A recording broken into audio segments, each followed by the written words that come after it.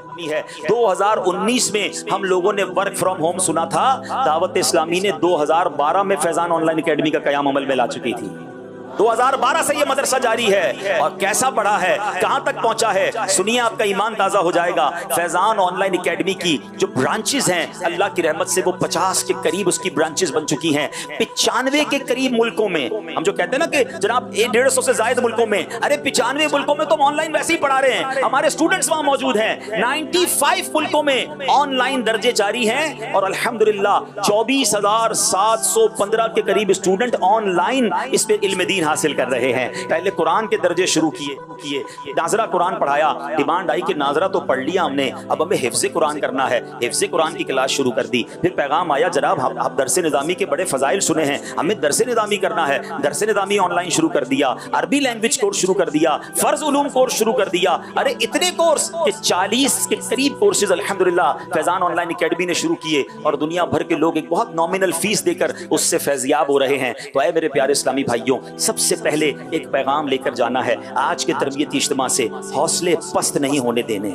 رکاوٹیں آئیں گی, ستانے والے آئیں گے, آپ کو آپ کے خلاف باتیں کرنے والے آئیں گے. ارے مخالفت تو نبی پاک علیہ الصلوۃ والسلام کی بھی ہوئی, صحابہ کی بھی ہوئی. اگر آپ دین کا کام کریں گے, آپ جناب عقیدہ ختم نبوت پر بات کریں گے, آپ صحابہ کرام کی عزت پر بات کریں گے, آپ غیر مسلموں کو اسلام لانے کی بات کریں گے. ارے دعوت اسلامی 20,000 سے زیادہ غیر مسلموں کو مسلمان کر چکی ہے, اور یہ فیضان جاری ہے. تو کیسے یہ قوتیں آپ کے خلاف بات نہیں کریں گی؟ مخالفت ہونی ہے, سوشل میڈیا پر بھی ہونی ہے, لوگ بھی بات کریں گے, مگر آپ کو پتا ہونا چاہیے کہ میری منزل کیا ہے, میرا مقصد کیا ہے. آئیے مل کر اپنا مدنی مقصد دہرائیے. ہمارا مدنی مقصد کیا ہے؟ مجھے اپنی اور ساری دنیا کے لوگوں کی اصلاح کی کوشش کرنی ہے انشاءاللہ عز و جل. تو اپنے مدنی مرکز سے جڑے رہیں, اپنے مقصد سے جڑے رہیں, اور بڑے دل کے ساتھ چھوٹی چھوٹی باتوں کو خاطر میں نہ لائیں اور آگے بڑھیں. رب کریم سے دعا ہے اللہ کریم ہم سب کو دعوت اسلامی کے مدنی ماحول پر استقامت عطا فرمائے, اپنے شہر میں بھی, اپنے ملک میں بھی,